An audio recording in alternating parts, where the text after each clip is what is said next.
When we think of the Mafia, most of us picture Prohibition-era speakeasies, illegal gambling rings, and scenes straight out of Hollywood. Say hello to my little friend! But did you know that the mob's influence reached beyond crime and into inventions that shaped America? Today, we're diving into surprising creations that owe their origins to organized crime.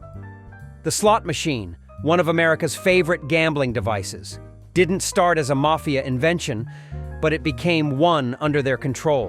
In 1895, Charles Fay invented the Liberty Bell.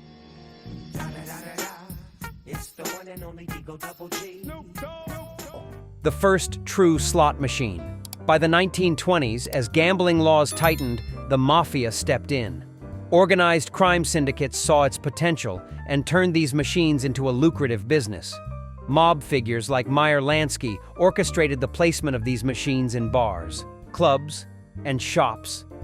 Especially during the Prohibition era, which took place from 1920 to 1933.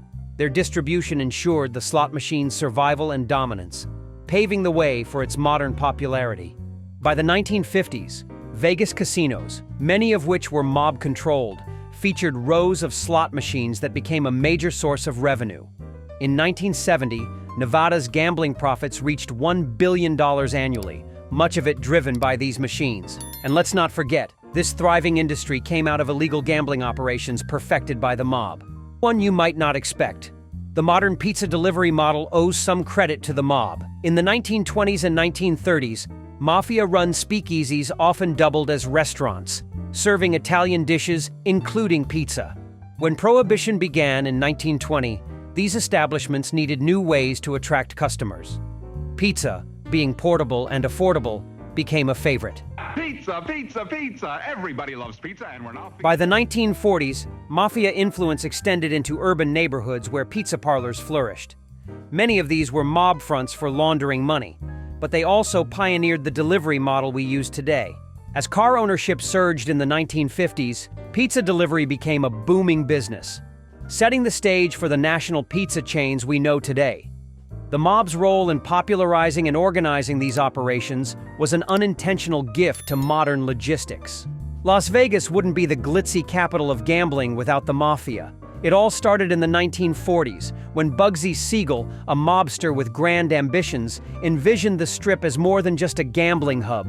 In 1946, he opened the Flamingo Hotel and Casino, introducing luxury accommodations and high-end entertainment to the desert town. The Flamingo's opening was rocky. With Siegel's project running over budget, his vision still inspired others. Through the 1950s and 1960s, mobsters like Meyer Lansky and Frank Rosenthal turned Las Vegas into the entertainment capital of the world. By 1966, Howard Hughes's entry into Vegas helped legitimize the industry, but the foundation was all Mafia.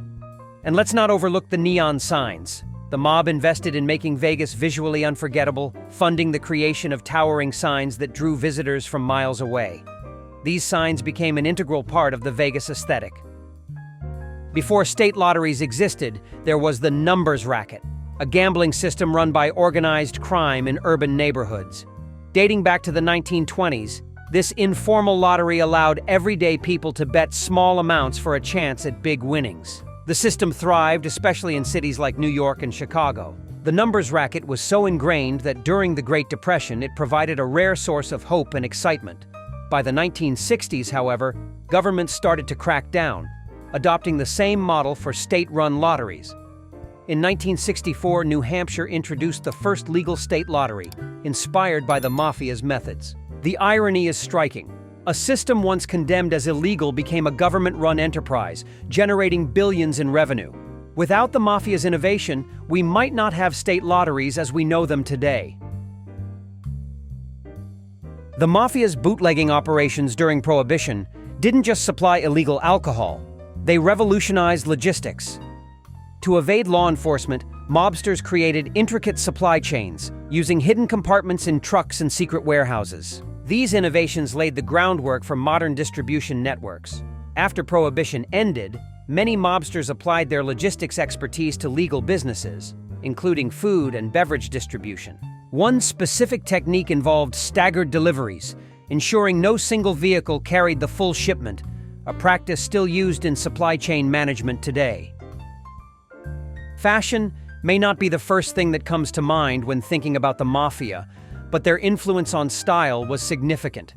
One standout example is the Zoot Suit, a flashy outfit with oversized jackets and high-waisted baggy pants. While the Zoot Suit became associated with jazz culture and youth rebellion, it also had ties to the Mafia. During the 1930s and 1940s, Mafia figures often wore Zoot Suits as a way to flaunt wealth and power. These suits weren't cheap, and their extravagant style sent a clear message: we're above the rules. In fact, the Zoot Suit riots of 1943 highlighted the cultural tensions these outfits symbolized, with mob influence helping to popularize and protect tailors who made them. No weapon is more synonymous with the Mafia than the Tommy gun. Officially called the Thompson submachine gun, it was invented in 1918 by John T. Thompson for military use. However, by the 1920s, it had found its way into the hands of organized crime. The Tommy gun became a favorite of mobsters for its portability and rapid firepower. During Prohibition, it was used in high-profile gangland killings, like the infamous St. Valentine's Day Massacre in 1929. The gun's popularity among criminals led to stricter gun control laws, including the National Firearms Act of 1934. But for a time, the Tommy gun symbolized the unchecked power of organized crime. While Las Vegas was the crown jewel, the Mafia didn't stop there.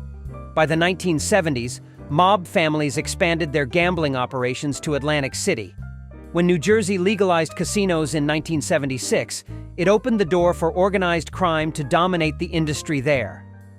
The infamous Resorts International, which opened in 1978, had ties to mob figures. For years, these casinos operated under a thin veil of legitimacy while funneling profits back to crime families. From slot machines to pizza delivery, Zoot Suits to Tommy guns, and even the bright lights of Las Vegas, the Mafia's influence is deeper than we think. While their methods were often far from legal, their impact on American culture and innovation is undeniable. So next time you're in Vegas, grabbing a slice or playing the lottery, remember, you might just be enjoying a piece of Mafia history. Thanks for watching Crime Republic. Let us know in the comments what surprised you the most. And don't forget to like, subscribe, and hit the bell to see more videos like this. See you next time.